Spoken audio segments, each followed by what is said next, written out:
So our last lecture covered proliferative disorders, and today we're going to talk about another type of syndrome called myelodysplastic syndrome. And what we see in myelodysplastic syndromes are kind of an overlap. So myeloproliferative disorders can overlap with myelodysplastic syndromes and vice versa. So this is where the white blood cells like to break the rules and not everything fits nice and cleanly into a specific category. And we're going to talk a little bit more about that as we go along. Okay, so let's talk about, first of all, what is myelodysplastic syndrome, or um, what causes it. So ultimately, MDS is characterized by the simultaneous proliferation and apoptosis of hematopoietic cells, and that lead to a normal hypercellular bone marrow biopsy and peripheral blood cytopenia. So ultimately, what that means is um, very much like myeloproliferative disorders, we have an overabundance of proliferation of any one cell line or maybe multiple cell lines, but also because there's something that's going awry during the production and development of these cells, they have a shorter lifespan versus myeloproliferative disorders where apoptosis is inhibited. Here we have an increased amount of apoptosis. Um, and of course, because of the overlap and some of the kind of interesting morphologies and syndrome and characteristics of the syndrome, these disorders are really amongst the most challenging of the myeloid neoplasms to diagnose and to classify. Um, just a note, these myelodysplastic syndromes were also called preleukemias because very much like myeloproliferative disorders, some of these can transition into a leukemia, an acute leukemia. Um, So again, there's some overlap there, and we'll get into kind of which of these myelodysplastic syndromes can transition into an AML. So there are a couple of ways that we can categorize myelodysplastic syndromes. So first of all, let's talk about the etiology and the epidemiology. So first and foremost, we have primary myelodysplastic syndrome, and this is the type of MDS that occurs without a known history of chemotherapy or radiation exposure. Um, the majority of MDS can be traced to environmental exposures, particularly with benzene and other potential industrial solvents, maybe prior therapy. I would say the greatest instance of MDS follows combined chemotherapy and radiation therapy, and a lot of times that's one of the risk factors with chemotherapy and radiation is that it can trigger or cause other types of cancers, or in this case, a myelodysplastic syndrome. And as we just discussed, myelodysplastic syndromes oftentimes have the capability of transforming into an acute myeloid leukemia. We might also see an increased incidence of MDS with abuse of prescription drugs or over-the-counter drugs may also cause it. There are some genetic links, but these are less common. And of course, we're going to see an increase of MDS in patients who are, between 60, 75 years old. And once again, MDS is more common in males than in females. Now, theoretically, it's really not known if this is because a lot of the male-oriented workplace workplaces or job roles pose more of a threat of environmental exposure than than the jobs that are um, more often filled by women. But that's changing. We have so much more balance in the workforce with regard to gender roles now. So I'll be interested to see if that shifts a little bit. I guess we'll see. Okay, so another thing that can really influence MDS are chromosomal abnormalities. So if we think back to the previous slide where we talked about the different types of MDS, so primary versus secondary, There is definitely going to be a difference observed in those karyotypes on the initial bone marrow observation or even during the evolution of the disease. So we may see cytogenetic abnormalities in about 50% of MDS cases. Now, there's some dispute on whether it's that high, but the primary characteristic karyotype anomalies involve mainly chromosome 5, 7, and 8. Survival of patients with MDS is better for those with a normal chromosomal pattern, and this can also help predict the likelihood of developing an acute leukemia.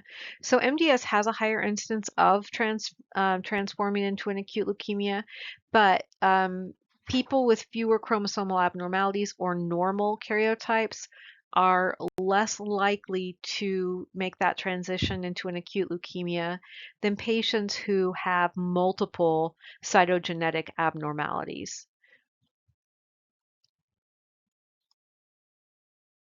So some of the clinical signs and symptoms we see with patients who have myelodysplastic syndromes, we may see infection, bleeding, weight loss, maybe cardiovascular symptoms such as chest pain or um, shortness of breath. All of those things could be reported by a patient. Infections are usually caused by dysfunctional granulocytic neutrophils or absolute granulocytopenia. So either the platelet or the neutrophils are not functioning properly or we don't have enough of them. And then, of course, hemorrhages can occur because of the decreased or dysfunctional platelets. So again, thrombocytopenia or dysfunctional platelets are a big problem. And then, of course, anemia is a common initial presenting symptom. So kind of going back to the laboratory manifestations and talking a little bit more about the cellular abnormalities we might see in myelodysplastic syndromes. Obviously, we're going to see anemia, which sometimes anemia is one of the first indicators that something has gone awry in this patient's health. We may have low platelet count, a low total white blood cell count or leukocyte count in general. Usually, this is concurrent with an absolute neutropenia, so that wouldn't be a surprising thing to see with regard to our laboratory evaluation. Peripheral blood smears frequently exhibit red blood cell abnormalities and these large dysfunctional platelets.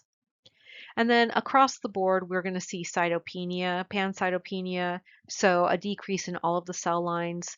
We may have overlapping categorical characteristics and commonalities with myeloproliferative neoplasms and aplastic anemia. So let's think about that.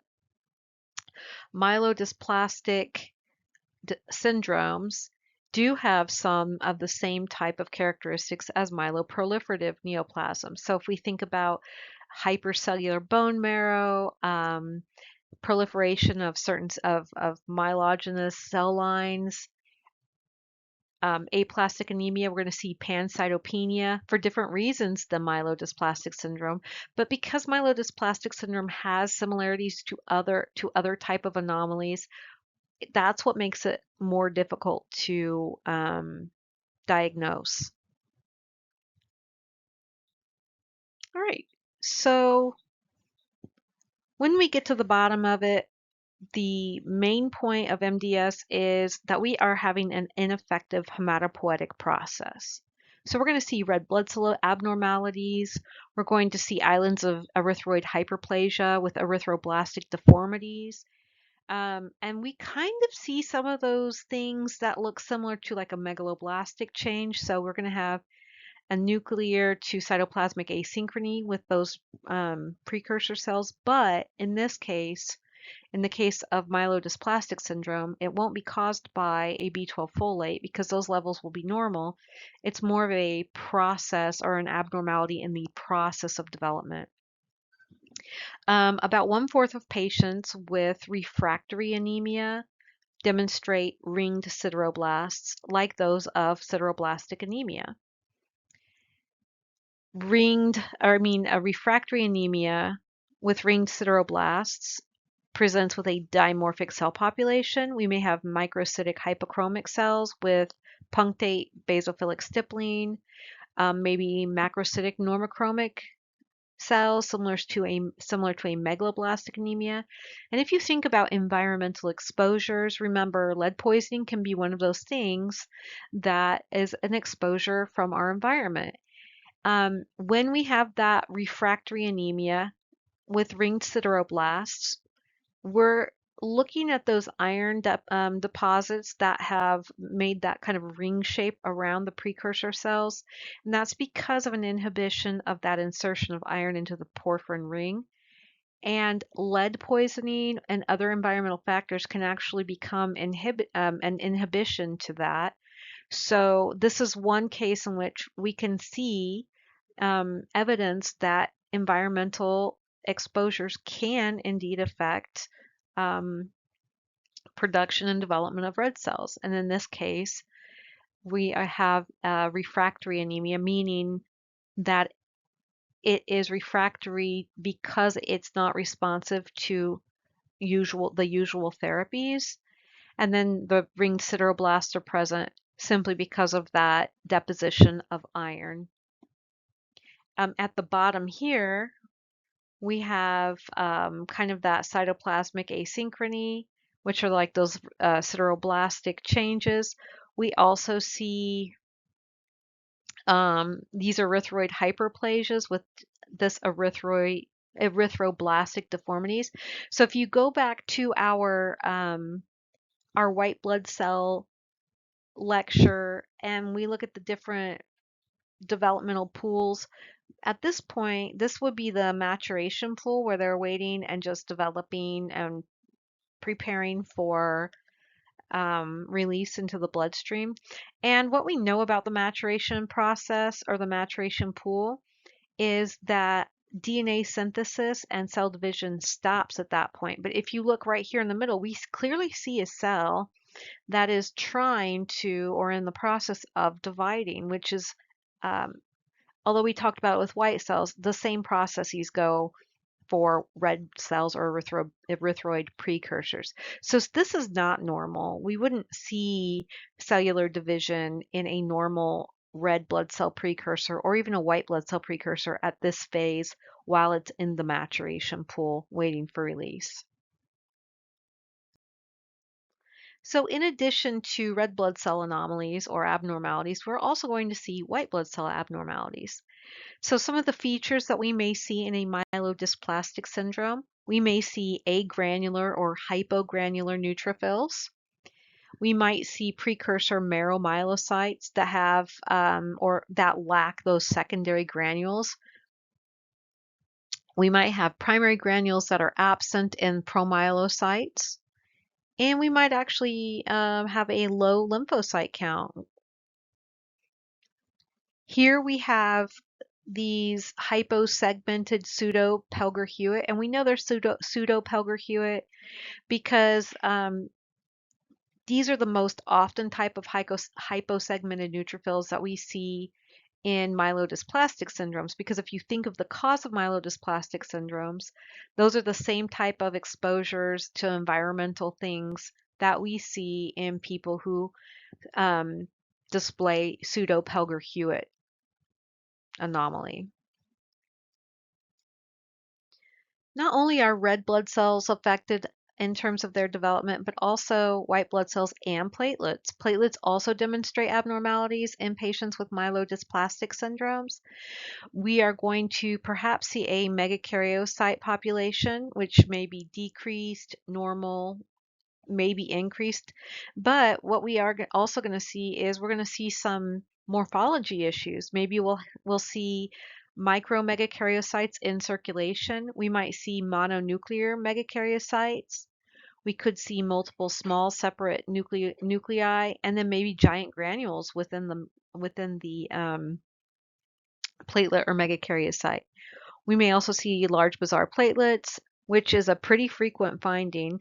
And then if you look to the left, the one on the right is going to be this huge bizarre platelet or large bizarre platelet. And then to the left, we see a megakaryocyte with some of those anomalies that we talked about in terms of its nucleus and granularity. The atypical platelets most likely reflect maturation disturbances because of that that disturbed or disrupted megakaryopoiesis.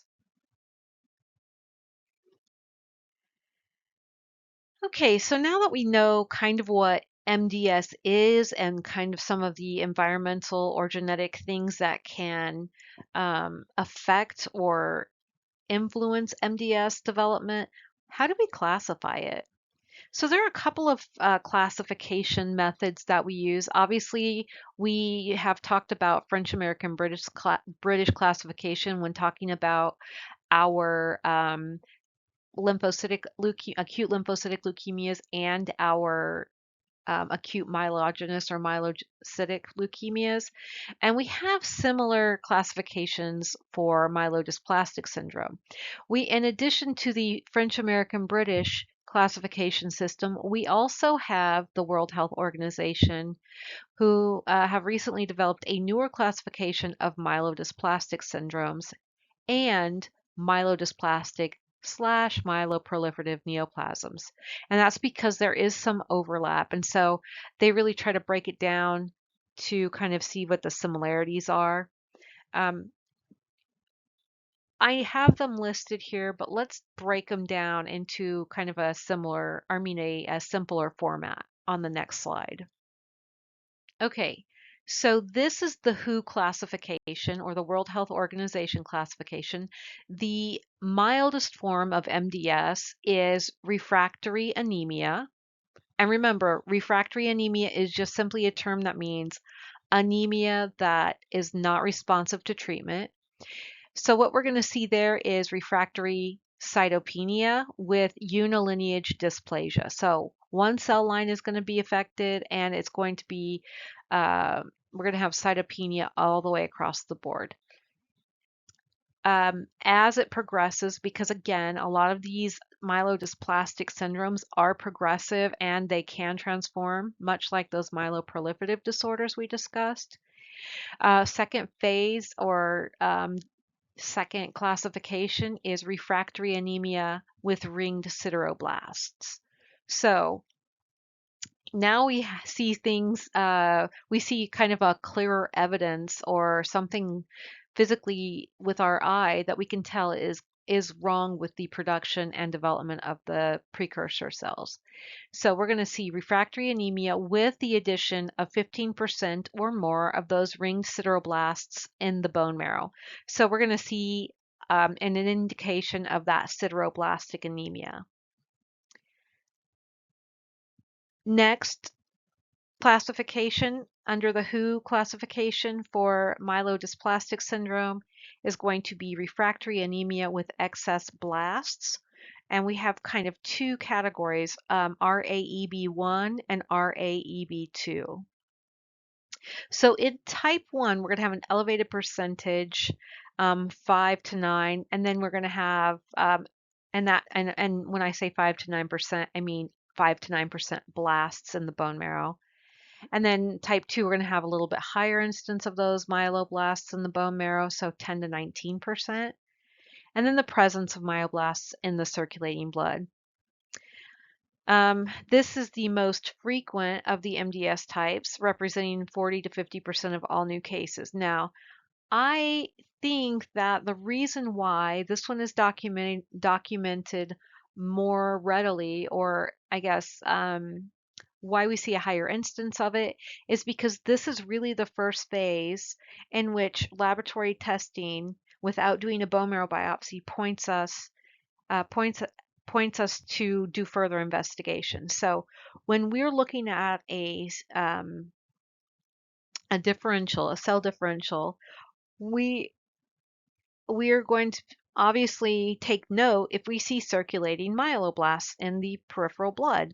That is not a normal finding. And if we see circulating myeloblasts on the blood smear, we obviously are going to investigate why. And I believe that this is why RAEB is the most frequent type of MDS, because this is the phase in which the new cases are diagnosed. Before that, there's really no indication, with exception to maybe this patient is anemic, maybe this patient's anemia is not responding to treatment, etc. But here we have empirical physical proof with our eyes we can look at that says, hey, something is going awry in this patient.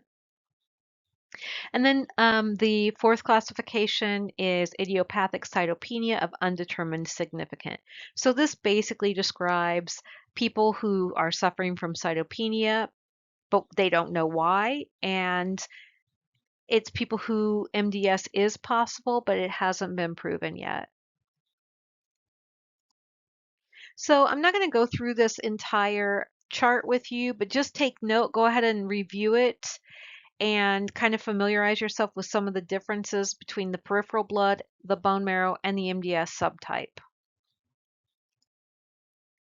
Okay, so the French American British classifications are very similar to the World Health Organization classifications of MDS, except for these classifications really vary based on the number of blasts that are present. So while the WHO describes acute leukemias when there are 20% or greater blasts in the bone marrow, the French American British describes acute leukemias when there are 30% or greater blasts in the bone marrow. So there's a slight difference in terms of the percentage of blasts. Now, why are we talking about acute leukemias when I thought we were talking about myelodysplastic syndromes? Well, the fact of the matter is that very often these myelodysplastic syndromes can progress to an acute leukemia, and it's really at the point where we are seeing a certain percentage of blasts in the bone marrow that we now categorize the syndrome, myelodysplastic syndrome, to an acute leukemia.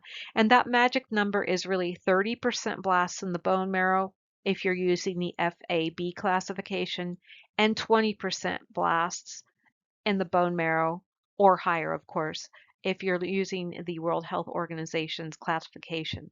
So there's really got to be a breaking point where we say, hey, is this still a myelodysplastic syndrome, or is this a leukemia now, an acute leukemia? And the answer is 30 for FAB is the magic number, and 20% in the bone marrow is the magic number for the World Health Organization. That category, in terms of the FAB classification, is called refractory anemia with excess blasts in transition. So RAEB-T. And that's where we're kind of at that interface between myelodysplastic syndrome and an AML. So when we are at that critical point between 20 and 30% of blasts, so that would be an indication that we are in transition from a myelodysplastic syndrome to an acute leukemia. Once it hits that 30%, we now classify it as an acute leukemia.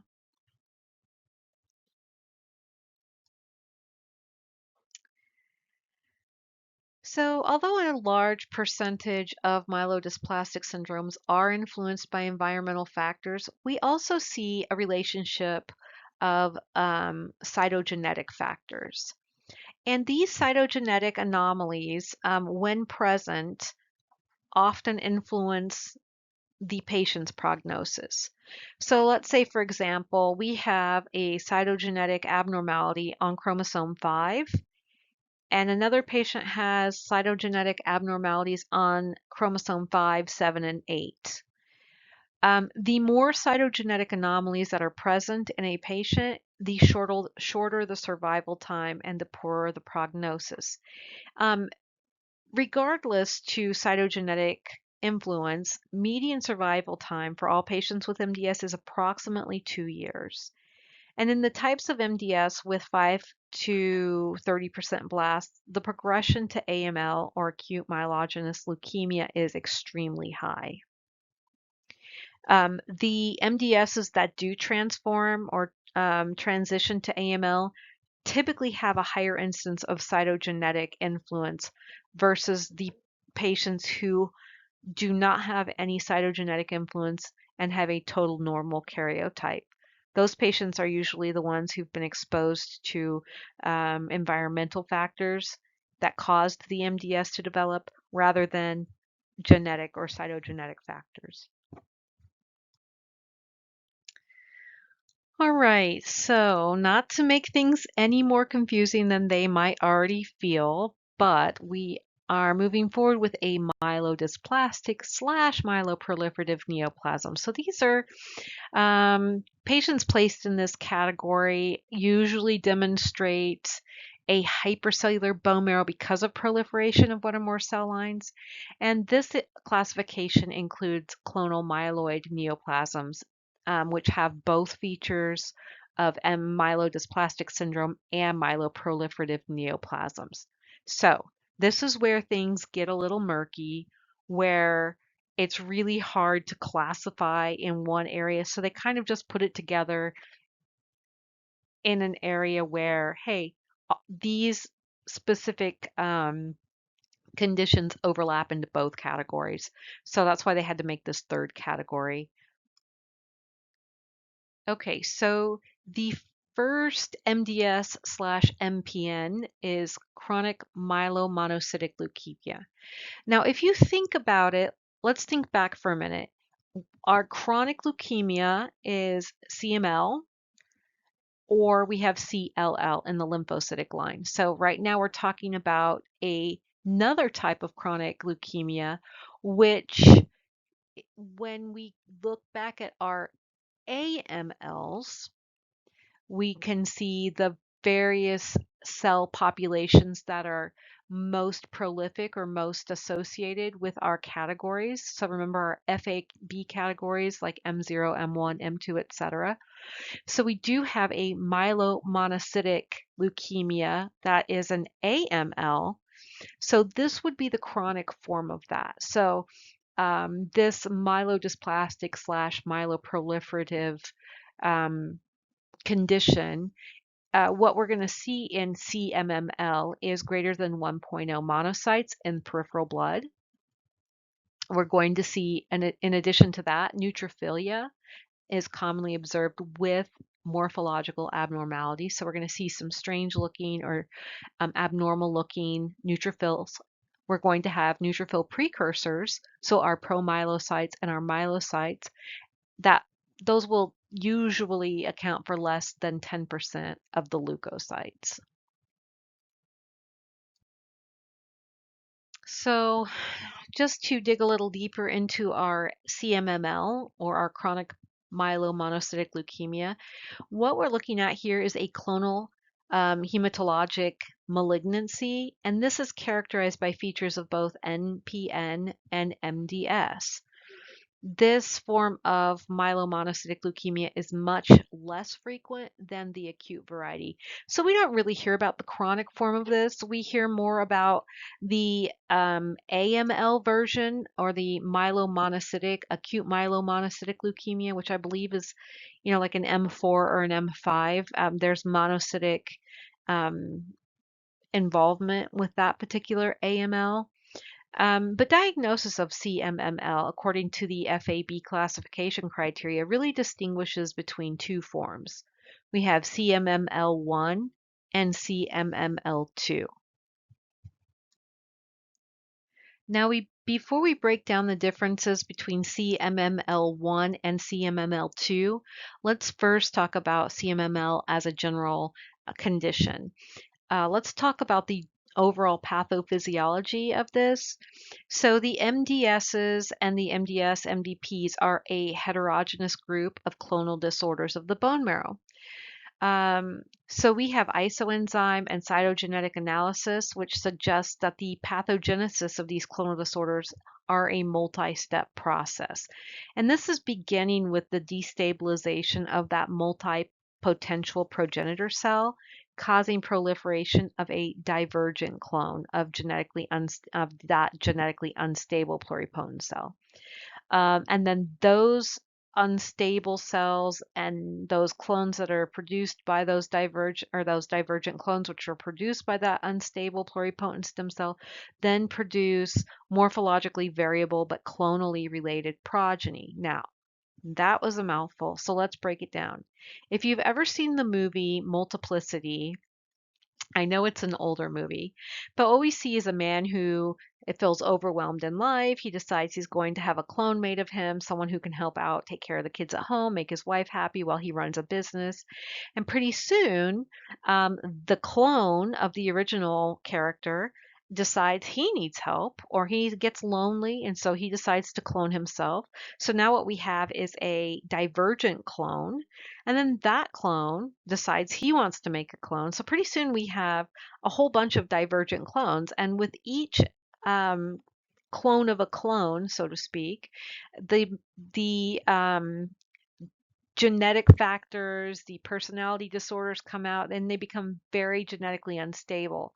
So that's essentially what's happening with regard to our cells, starting with that pluripotent stem cell, and then with each generation, we have morphologically variable cells that are produced. They are clonally related, but they are divergent from the original stem cell.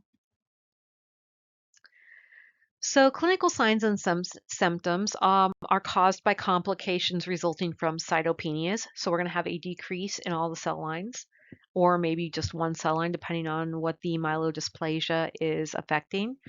Dysplastic cells that function abnormally, leukemic infiltration of various organ systems, and general constitutional symptoms such as fever and malaise. So, a person may just not feel very well, but can't put their finger on why.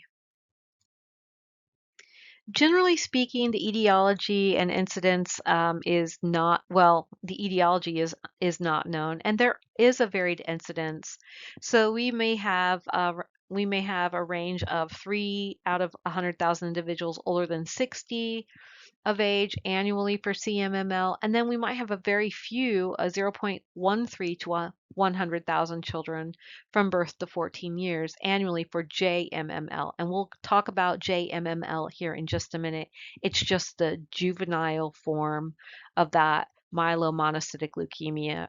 Um, so the incidence of um, myeloproliferative neoplasm of unknown cause is unknown. So that's why it says it's unknown. Okay, so let's continue on with our CMML.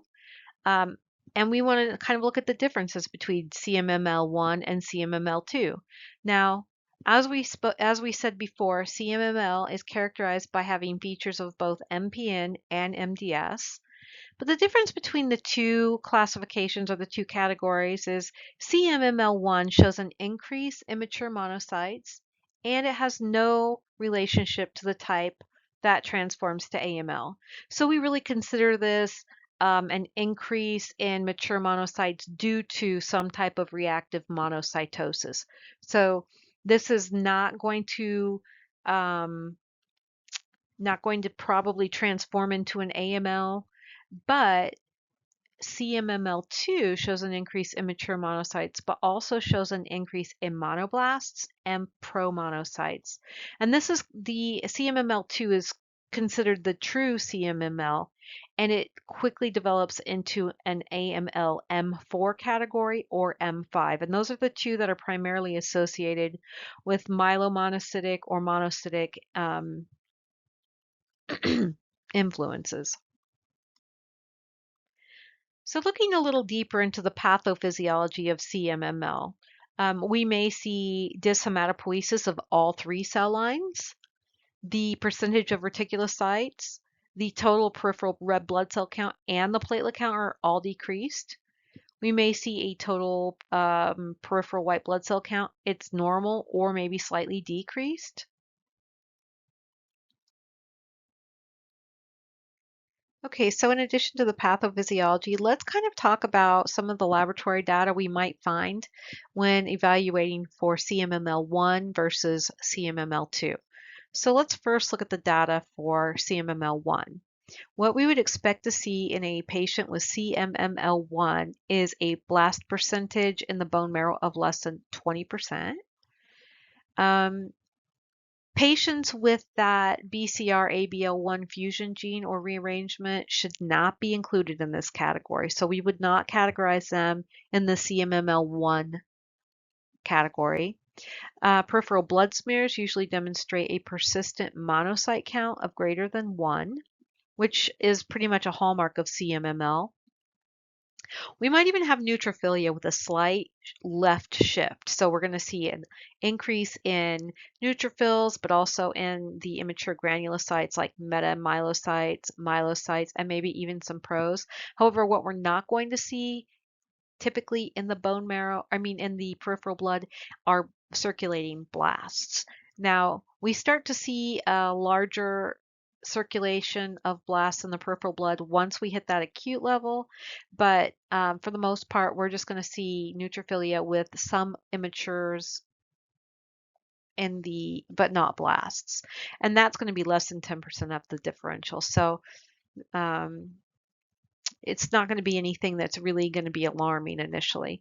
And then we're going to see that bone marrow is hypercellular. Now, when it comes to cytogenetic testing, this test for 11q23 and the NPM1 is warranted for evaluation of CMML2 patients. So they may do cytogenetic testing if they suspect CMML, but they're going to do that test to verify whether or not it's CMML1 or CMML2, and that would really be warranted for CMML2. Okay, moving on to the laboratory data, which is going to be more reflective of CMML category 2. So we might do cytochemical and immunophenotyping of peripheral blood and bone marrow, and that is strongly recommended. That's going to kind of give us a bigger picture and more information. Immunophenotyping is helpful to detect the early transformation to AML. So remember, just like our other myelodysplastic diseases or syndromes, we're going to have a period of transition. So we're going to go from maybe a more chronic form or a less aggressive form. And as that myelodysplastic syndrome progresses, it may transition into an AML or an acute myelogenous or myelocytic leukemia. So we really want to be able to detect that early on so that we can treat effectively and efficiently. Now, what we might also see or will also see is we're going to see in the peripheral blood and the bone marrow, we're going to see the expression of myelomonocytic antigens such as CD13, and CD33. And we're also going to see an increased percentage of those CD34 positive cells. Now, like many of the other myelodysplastic or myeloproliferative disorders, CMML develops at a median age of about 66 years. And then the male to female ratio is about 2.4 to 1. So again, this is more prevalent in males than females. And then CMML is preceded by an MDS or myelodysplastic syndrome of a different subtype in about 25% of patients and is transformed into acute leukemia in about 25% of patients. So this could be an aggressive myelodysplastic syndrome. And sometimes, again, they put it into a different category or subtype because it does have some overlap with myeloproliferative neoplasms as well. And that's why we kind of have this weird subtype. There are a couple of other subtypes we're going to talk about here in just a minute.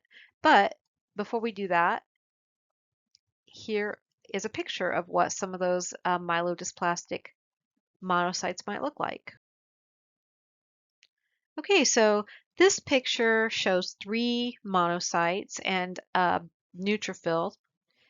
If we look to the monocyte furthest to the left, this one looks pretty normal. We have a folded, a little bit of convoluted nucleus. We've got our normal looking cytoplasm. But if you look at the monocyte in the center, we don't really see convolutions. It's mostly a round nucleus.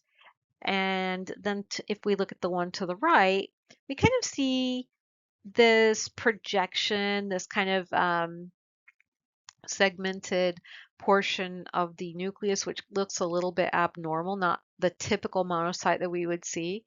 And the other thing that's kind of weird is we don't typically see a bunch of monocytes all grouped together like that. So if this is just one small field, I would imagine we would see a highly increased number of monocytes in this patient sample. All right, so there are a couple of other subtypes or other classifications with regard to myelodysplastic syndrome. So we might have atypical chronic myeloid leukemia with that BCR-ABL negative. We might have juvenile myelomonocytic leukemia, so that JMML. And then we might have myelodysplastic syndrome and MPM, which is unclassifiable. Um, there are other less frequent classifications, and these are not very common. So atypical chronic myeloid leukemia, which is BCR-ABL1 negative, this category exhibits features of both myelodysplastic and myeloproliferative disorders at the same time. It's also characterized by leukocytosis with a majority in neutrophils, and we have a multilineage dysplasia, which is common in the bone marrow specifically. Now, juvenile myelomonocytic leukemia, JMML, is a disorder of childhood, and it's characterized by the proliferation of granulocytic and monocytic lineages, and that's where the proliferative part comes from. And then blasts and promonocytes account for less than 20% of peripheral blood cells and bone marrow aspirates. We are also going to see erythroid and megakaryocytic abnormalities. And then that BCR-ABL1 mutation is absent again, but mutations of genes on the RAS MAPK pathway are present. So this one has a little bit different cytogenetic anomaly that's going on. And then last but not least, we have that myelodysplastic, myeloproliferative neoplasm, unclassifiable. And this neoplasm meets the definition of MDS and MDP, but does not meet the criteria for CMML or the other classifications in this category. So it's kind of off on its own, even though it does fall under that myelodysplastic, myeloproliferative neoplasm. We really can't classify it further than that. So we kind of already talked a little bit about things that influence prognosis. One of the most widely used prognostic systems for MDS patients is the International Prognostic Scoring System, or the IPSS.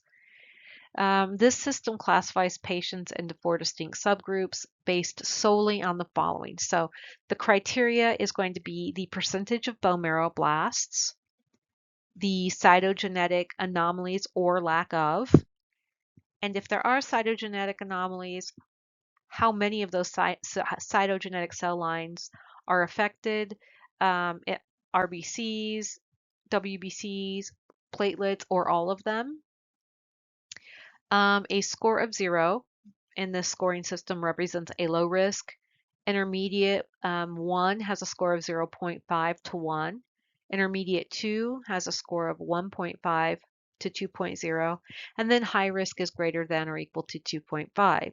So the thing of it is, when we are looking at cytogenetic anomalies, again, the fewer bone marrow blasts and cytopenias with a better cytogenetic pattern.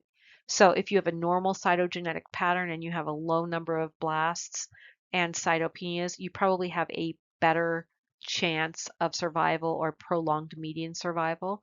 If you only have maybe one deletion, like a deletion of on chromosome 5, so a deletion of 5q or a deletion of 20q or a deletion of y.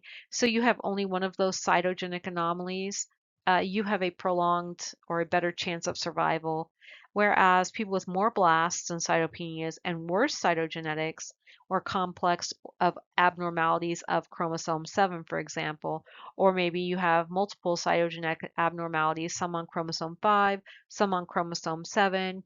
You might have, a trisomy. So anytime we have the more cytogenetic anomalies or abnormalities you have, that is going to result in a poorer long-term prognosis. And this little chart here, I don't necessarily want you to be able to calculate the International Prognostic Scoring System, but what I do want you to take note of is I really want you to look at the cytogenetic anomalies or abnormalities and kind of see how with each category or scoring or score, you kind of see how those anomalies increase in complexity. I also want you to look at the cytopenias and how they also increase as your prognosis goes from very good to very poor. Other than that, I just really want you to get the idea of how prognosis is affected by cytopenias, blast percentage, and cytogenetic complexity. All right, I know this has been a week full of all sorts of myelo stuff, but feel free to email me any questions you may have, text me, ask me in class. I'm here to help. Um, I do want you to work on your MDS and myeloproliferative neoplasm flowchart. That's really going to help. Make sure you get your leukemia flowchart done from our last couple lectures ago, and we will talk about them in class.